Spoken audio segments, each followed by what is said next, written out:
more.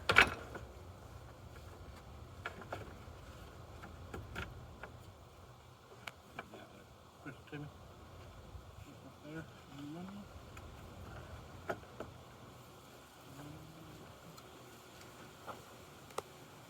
A little bit more. Yep, good.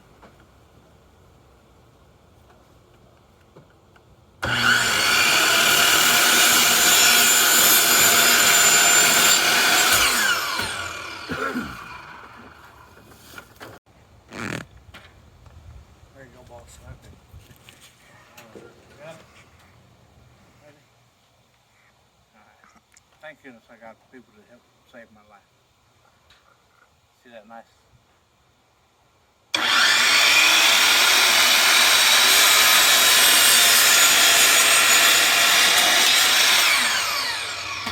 Alright, so now we've made a little bump block right here, so that when we get all our pieces here, we just push them right up to this little block right here, so they're all the same length.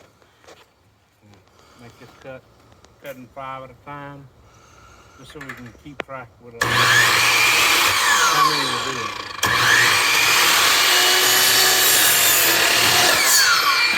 Now what we started with was a 5-foot stake. We nipped the ends off of it. Okay, cut two feet off of it. So now we have a 3-foot stake, and then we're going to cut these two foot pieces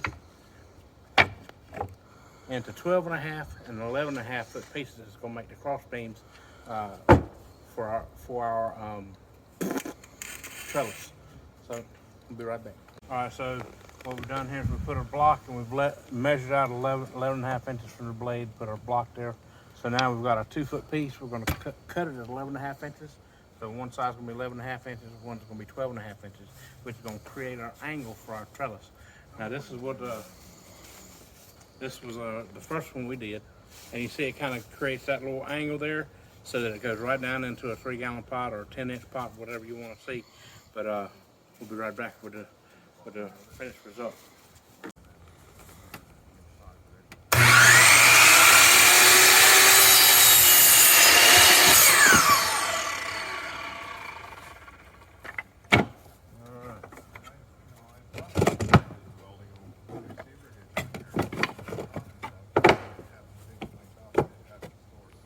Cool. So now I'm going to blast out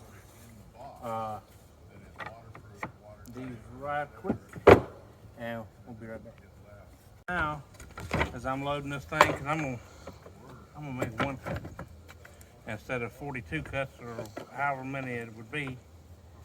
I'm gonna blast it out real quick, like Jenga or something. Yeah, they just stack it there nice and neat. Just maximizing the use of all my blades. So I'll just make one cut, and I got, see, better.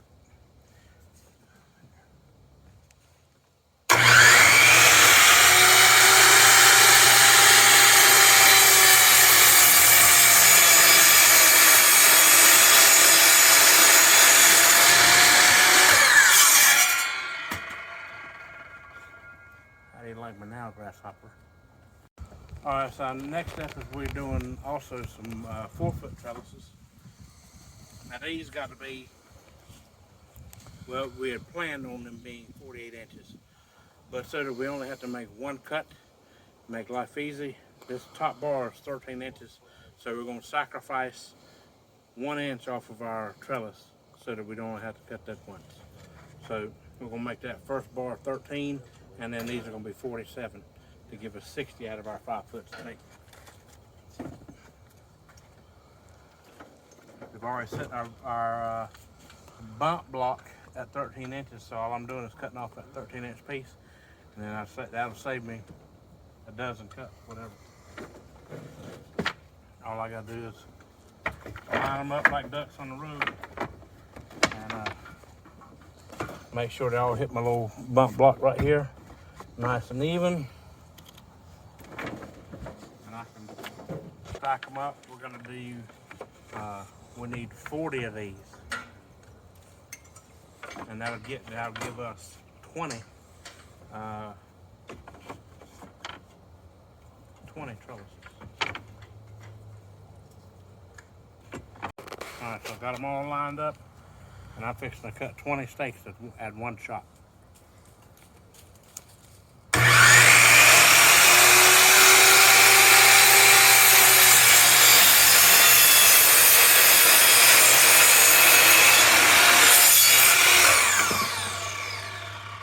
So now I got my 4-foot piece, and I got my 13-inch piece here, which is my top rung on my trellis. The only thing I have left to do is I need to do this one more time, and that's going to give me the 44-foot steaks, which is going to give me 20 whatcha-doodles, you know, trellises, yeah, for our grapevines and passion fruit, stuff like that. So we'll do this one more time, and then we're going to come back, and we're going to cut, and we'll reset this, and then we'll cut our middle and bottom rung for our trellis. And I'll show you that, and then we'll be done. And then we'll get to stapling them all together. All right, y'all, so we're here at the last piece of our very first DIY video. We're building a higher quality trellis for your vining plants, like your grapes and passion fruit and stuff like that when they're in pots. And basically, I got tired of them always breaking down, because when we get them from the wholesalers, they use the cheapest thing they can get, and after 6 months they just disintegrate, and then I've got a floppy plant that has no support. So we decided we're going to do some out of some pressure treated wood. Some folks may not like that, but well, as a gardener, as a nurseryman, it's going to last longer and cause me less headaches. So I didn't tell you what I was doing. This was our prototype. This is the one we started with. We put this on this board right here, like this. We trace it all out, as you can see. And then once we had it on here, now it doesn't fit. What did I do wrong? Oh, it is on there. Just kidding. So basically, all I have here are some screws here that tell me my markers where this thing is supposed to go.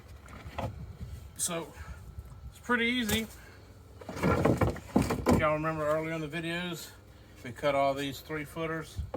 So I got my 2 3-footers here, my top bar, my 13-inch piece, my bottom bar on my 3-foot piece. Okay, and all I gotta do is put that bad boy right there. It's already lined up perfect.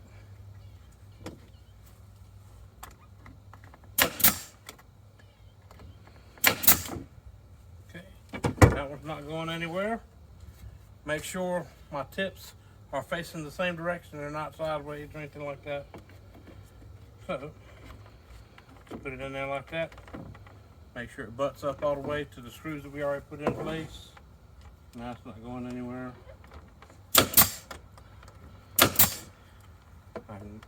This one's perfect. Ooh, that one shot out the side. So y'all be careful when y'all using this staple gun, man. Them things will shoot out the side and hurt somebody. Get that thing in your finger or something. See, that thing shot right out the side. You can imagine that going in your finger. That would not be good. One almost got me the other day too. But anyways, voila, perfectly straight. Anyways, we hope y'all like that. Remember to help us out with a like, share, subscribe, hit the notification bell. We'll see you on the flip.